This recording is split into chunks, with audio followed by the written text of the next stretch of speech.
A reading from the Holy Gospel according to Luke, chapter 13, verses 10 to 17. The passage is taken from the Message version of the Bible. He was teaching in one of the meeting places on the Sabbath. There was a woman present, so twisted and bent over with arthritis that she couldn't even look up. She had been afflicted with these for 18 years. When Jesus saw her, he called her over. "Woman, you are free." He laid hands on her, and suddenly she was standing straight and tall, giving glory to God.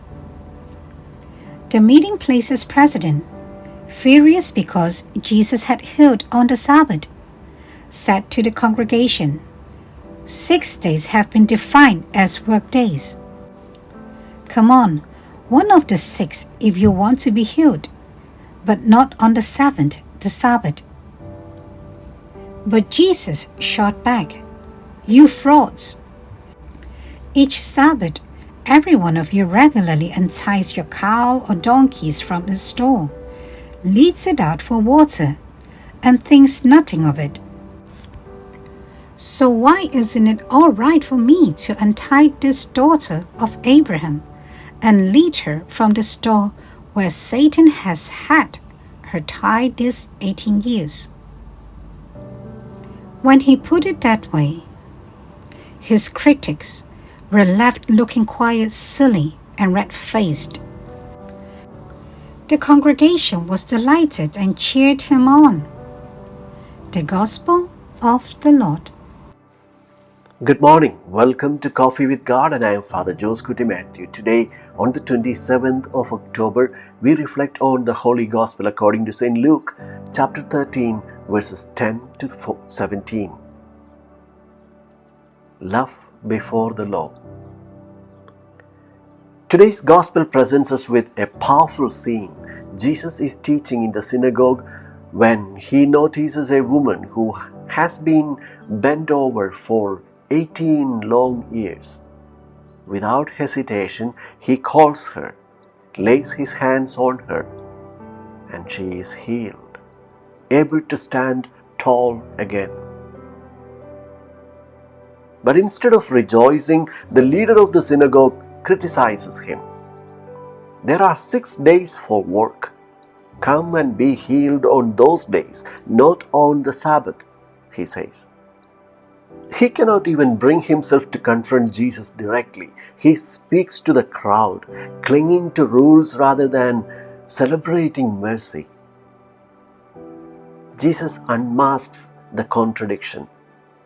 If they could untie their ox or donkey to give it water on the Sabbath, how much more should this daughter of Abraham be untied from her suffering? These words pierce the heart.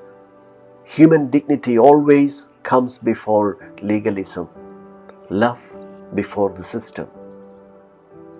This passage warns us of a real danger in religion, in society, and even in our own hearts. Systems, rules, and structures are necessary, but they can become idols if they overshadow compassion. When people are reduced to statistics, when procedures matter more than persons, when church debates center more on regulations than on love of God and neighbor, we have lost the gospel.